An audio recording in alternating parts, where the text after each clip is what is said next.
जय हिंद साथियों। कैसे हो आप सब लोग? एकदम झकास ना। अच्छा, क्वेश्चन आंसर फॉर्मेट तैयार कर सकते हैं ना जोरे में? तैयार हो ना? कोई नर्वसनेस, डर, शर्म? ठीक है, फिर वैसे भी भय तो तुम्हें मतलब वही वाला मामला, डरते तुम किसी के बाप से भी नहीं है, बस इज्जत करते हैं। यस ना? ठीक है, तो फिर क्वेश्चन पूछें। ठीक है, चलो अपना नाम बताओ। नीरज कुशवाहा। नीरज कुशवाहा। काय की तैयारी कर रहे हो? पीएससी की तैयारी कर रहा हूँ। पीएससी में कौन सी जॉब चाहिए? डीएसपी। डीएसपी क्यों? डीएसपी चाहिए मुझे क्योंकि ये मुझे अच्छा लगता है कि मेरे लिए ये बेस्ट जॉब है, इसलिए। अच्छा, क्या यूनिफॉर्म अट्रैक्ट करती है? यूनिफॉर्म अट्रैक्ट करती है और ये भी लगता है कि मैं इसमें रहकर अच्छा कर सकता हूँ। अच्छा कर सकते हो, चलो बहुत अच्छी बात है, बेस्ट ऑफ लक। आपका क्या है? एसडीएम। एसडीएम क्यों? सर, जो एसडीएम की गाड़ी निकलती तो ऐसा लगता है कि काश इसमें हम बैठे होते। अच्छा, एसडीएम की गाड़ी निकलती है तो काश ऐसा लगता है हम बैठे। कभी कभी ऐसा तो नहीं होता कि ऊपर से नरेंद्र मोदी का हेलीकॉप्टर जा रहा है, काश हम बैठे होते? नहीं सर, वो नहीं। ऐसा नहीं होता। अच्छा, एसडीएम ही मतलब खींचता है। चलो बहुत बढ़िया। एसडीएम या गाड़ी? एसडीएम। एसडीएम। चलो आपका क्या है? एयर पोस्ट था, लेकिन इस टाइम आईसीजीडी है। एसएससीजीडी। अच्छा अच्छा, आईसीजी इसके बारे में बताना कुछ। इसके बारे में मतलब डिफेंस नेवी से संबंधित है और जो समुद्र के यहाँ पे जॉब रहती है, बढ़िया मतलब देश विदेश में घूमना रहना था, समुद्र में बैठ के बढ़िया चलो बेस्ट ऑफ लक, मतलब डिफेंस में जाना है। डिफेंस में जाना। बहुत अच्छी बात है। आपका एम क्या है? एमपीएसआई। एमपीएसआई क्यों? क्यों? वो सर मेरी चलो आपका क्या है एम? Sir MPSI. क्यों एमपीएसआई? सर बस है, मतलब है। है मतलब है? संकल्प का कोई विकल्प नहीं होता ना, इसलिए। संकल्प का कोई विकल्प नहीं होता, तो ये संकल्प है ऐसा ही। Yes sir. चलो बहुत बढ़िया है। तो इस संकल्प के पीछे का कोई कारण? सर वो नहीं बता सकती। अच्छा, कारण पर्सनल है, बता नहीं सकते। अच्छा, आपका क्या है? Sir sorry. अभी एम नहीं है कुछ? ऐसा ही एमपीएसआई टीचर। टीचर बनना है। चश्मा लग गया अभी से, मतलब फीलिंग भी टीचर वाली ले रहे हो आप? Teacher sir. टीचर, ये सेम सेम चश्मा भी इसी वजह से। अच्छा, तो टीचर में मतलब कौन सा सब्जेक्ट का टीचर बनना है? मुझे संस्कृत का।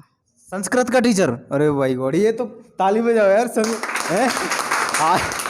आजकल मतलब लोगों का जो रुझान है इंग्लिश की साइड, साइंस की साइड, उस ऐसी दुनिया में हिंदी की साइड या संस्कृत की साइड जाने वाले लोग तो कम मिलते हैं ना देखने के लिए। तो बहुत अच्छी बात है ना, तो कम से कम संस्कृत की साइड जाना अच्छी बात है। ऐसा ही। ऐसा ही? ऐसा ही या sub inspector? Sub inspector. Sub inspector क्यों? पर्सनल मामला है। पर्सनल मामला है? अरे पब्लिकली कर दो पर्सनल को। ऐसा तो नहीं है ठुकरा के मेरा प्यार। दूसरा हर टीचर है। दूसरा टीचर है? यहाँ से पढ़ के बगल वाली कोचिंग खोल। अरे भाई गॉड, ऐसे ये वाला काम नहीं यार। हैं? ये तो वही वाला मामला हो गया ना, मेरी बिल्ली मुझ पे म्याऊं। मजाक था सर। अच्छा मजाक था। सर अभी सोचा नहीं है। सोचा नहीं है। अभी कुछ सोचा नहीं है? सोच लो, अभी 2 मिनट है तुम्हारे लिए।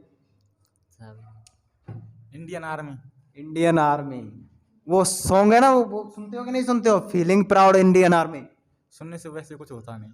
तो फिर कैसे मतलब मोटिव कैसे बना माइंड में कि आर्मी में जाना? वैसे तो मैं पहले पुलिस की नौकरी करना चाहता था, कुछ लोगों की वजह से मेरा दिमाग हट गया। कुछ लोग ये तो इंटरेस्टिंग है, कुछ लोगों की वजह मतलब कैसे? ऐसे कोई लोग जा रहे हैं रास्ते में और मांग लेते हैं 100 का लौट दे। अच्छा, उनकी हरकतों की वजह से उन्हें ऐसा के मतलब ऐसी हरकत करते हैं कि चाय के लिए पैसे मांग लिए या कुछ कर लिए, तो इस वजह से अच्छा नहीं लगता। चलो बहुत बढ़िया है। आपका आइडल कौन है? भगत सिंह। भगत सिंह। भगत सिंह क्यों? क्योंकि वे मतलब छोटी सी उम्र में मतलब देश के लिए मतलब शहीद मतलब आज़ादी के लिए लड़ रहे थे और उन्हें कोई मतलब घर की कोई चिंता नहीं थी, फिर भी देश में वहाँ पे फांसी हो रही तब भी उन्हें कोई मतलब घर की जिम्मेदारी किया, मैं तो यहाँ से जा सकता हूँ। फिर उन्होंने मतलब दिल में ये की था मतलब देश के लिए जो भी होगा देखा जाएगा। भगत सिंह का कोई नारा जो बहुत ज़्यादा ऐसा हो कि पॉपुलर भी है और आपको प्रभावित भी करता है? जय हिंद। जय हिंद। आपका आइडल कौन है? MS धोनी। MS धोनी। अच्छा, MS धोनी की जिंदगी का कोई एक स्पेशल मोमेंट? सर 2007 का वर्ल्ड कप जीतना। 2007 का वर्ल्ड कप जीतना। चलो बहुत बढ़िया। आपका आइडल कौन है? सुभाष चंद्र बोस। सुभाष चंद्र बोस। तो सुभाष चंद्र बोस का कोई ऐसा वाकया जिससे आप प्रभावित हुए हो? जी वही है, जब वो छोटे थे स्कूल में जाते थे तो उन्हें वो टिफिन ले जाते थे तो उन्हें एक रास्ते में मिलती थी भिखारी, जो मतलब बूढ़ी थी, एकदम औरत थी, और वो उसकी सहायता करते थे और अपने टिफिन में से ही उसको देते थे। लेकिन जब उन्होंने कुछ दिनों बाद उन्हें पता चला कि वो अब 2-4 दिन से मिल नहीं रही है, तो उन्होंने उसके बारे में पता भी लगाया, तो उन्हें पता चला कि वो किसी बीमारी की वजह से अब मतलब मर चुकी है। तो उन्हें बहुत दुख भी हुआ और उन्होंने उनकी ये सहायता वाला नेचर देखकर मैं बहुत प्रभावित हुआ। चलो बहुत बढ़िया। आपका आइडल कौन है? मेरा आइडियल मेरे सर हैं, क्योंकि पढ़ाता हर कोई इंसान है, पर जो सर सिखाते हैं ना उसे हर कोई नहीं सिखाता है। ना वे कभी गिव अप करते हैं, ना कभी हमें करने देते हैं, इसलिए मेरे जो है सर हैं। सर भगत सिंह। कौन? भगत सिंह। भगत सिंह। क्यों? सर क्योंकि जिस उम्र में उन लोग मतलब पढ़ने के मतलब ये मतलब जॉब के लिए मतलब सोचते हैं, उस उम्र में उन्होंने वो कर दिखाया जो कोई सोच भी नहीं सकता है। देश के लिए बलिदान दिया, इसलिए बस भगत सिंह।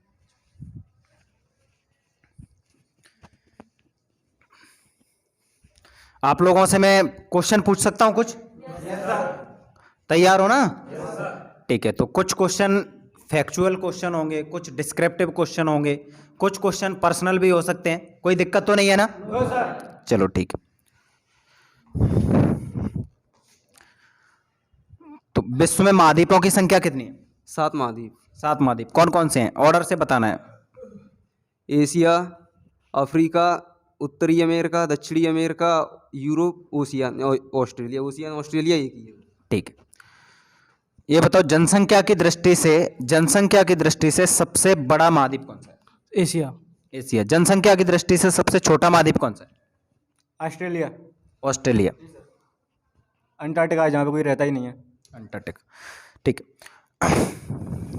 आपको एक क्वेश्चन है और ये डिस्क्रिप्टिव सा क्वेश्चन है। अभी जो यूरोप में एक घटना चल रही है, या फिर हम ये बोलें कि वो यूरेशिया की घटना बोलो, या फिर USSR से उसको जोड़ के देखो, तो यूक्रेन और रसिया की जो ऐसी अभी हालात बनी है, युद्ध जैसी हालात, उसका पृष्ठभूमि और आप किस तरह से उसको देख रहे हैं? क्या वो तीसरे विश्व युद्ध में तब्दील हो सकता है? सर पहले यूक्रेन रसिया ये सोवियत संघ का हिस्सा हुआ करते थे। उसके बाद यूक्रेन आज़ाद हो गया, लेकिन रूस ये चाहता है कि जो हमारे जो देश निकल गए उन्हें हम वापस जोड़ना चाहते हैं, लेकिन यूक्रेन ने मना कर दिया, क्योंकि आज़ादी सबको प्यारी है, तो कोई किसी का गुलाम नहीं बनना चाहता। इसलिए रूस चाहता है कि हम उसको शामिल करें, लेकिन यूक्रेन ने मना कर दिया। और अमेरिका ने यह कह दिया है कि अगर कोई यूक्रेन पर हमला करता है तो ये हमला हम पे माना जाएगा। और युद्ध की संभावना यहाँ तक देखी जाए तो लग रही है, क्योंकि वो बॉर्डर भी सील कर दिया है, वहाँ से दोनों फोर्सें भी तैनात हैं, तो ऐसा लग रहा है कि तीसरा विश्व युद्ध हो सकता है। अच्छा, तीसरा विश्व युद्ध अगर होता है तो उसके विश्व पे क्या इम्पैक्ट पड़ सकते हैं? सर विश्व पे भयंकर इफेक्ट पड़ सकते हैं, क्योंकि इससे अभी देश 2 विश्व युद्ध से ही धीरे धीरे उभर रहा है। बहुत से देशों को आज़ाद हुए अभी 70-75 सालों का युद्ध होता है, तो ये कंडीशन खराब ही होती जाएगी और हम मतलब पृथ्वी के विनाश की तरफ आगे बढ़ते जाएंगे। बहुत बड़ी। मैं एक पर्सनल सा क्वेश्चन है, आपकी आइडियोलॉजी का मामला होगा ये। आप किसी पार्टी विशेष को समर्थन करते हो? No sir. नहीं करते हो। ठीक है, तो आपको बिना किसी पार्टी का या किसी आइडियोलॉजी का समर्थन करते हुए नरेंद्र मोदी के कार्यकाल के कोई 5 अच्छे काम, और ऐसा कोई आपको लगा हो कि ये काम उनके ठीक नहीं थे, या जिस पे ठीक से मतलब उन्होंने कानून नहीं बनाया, या फिर आपको जो भी लगता हो आप बता सकते हो।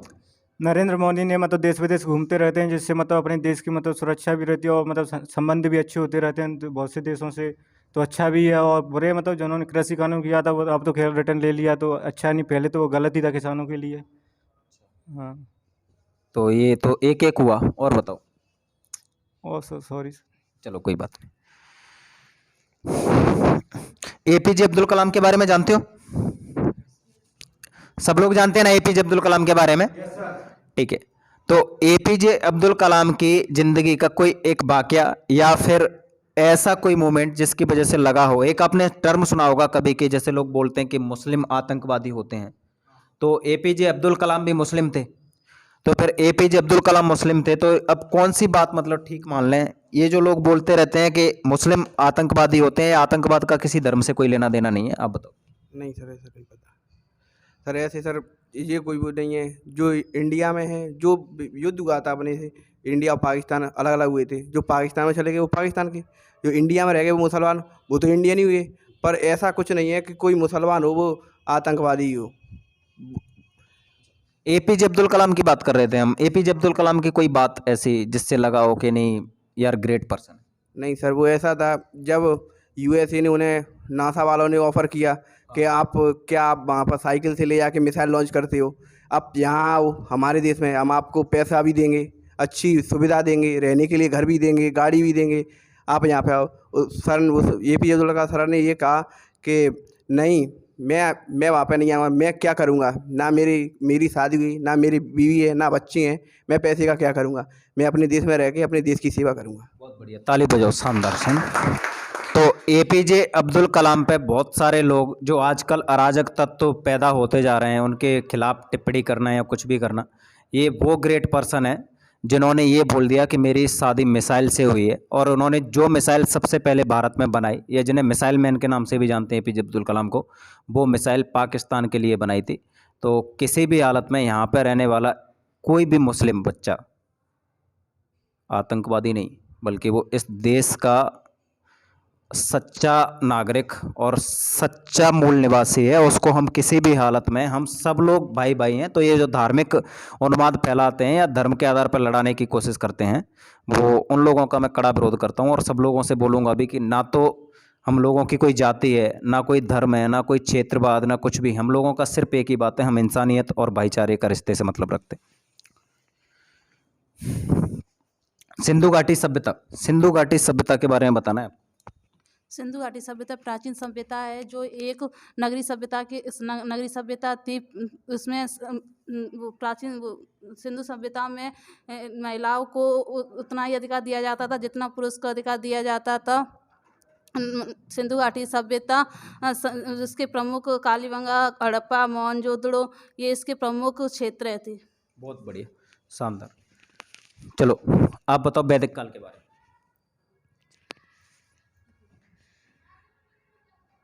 वैदिक काल का समय काल 1500 से 600 ईस्वी पूर्व था, जिसमें 2 भाग थे, ऋग्वैदिक काल, उत्तर वैदिक काल। ऋग्वैदिक में महिलाओं को मतलब सभाओं में भाग लेने का बराबर अधिकार था, लेकिन उत्तर वैदिक काल में यह अधिकार छीन लिया गया। चलो कोई बात नहीं, जितना अभी इतना डर नहीं, मतलब आप लोगों ने खुद ही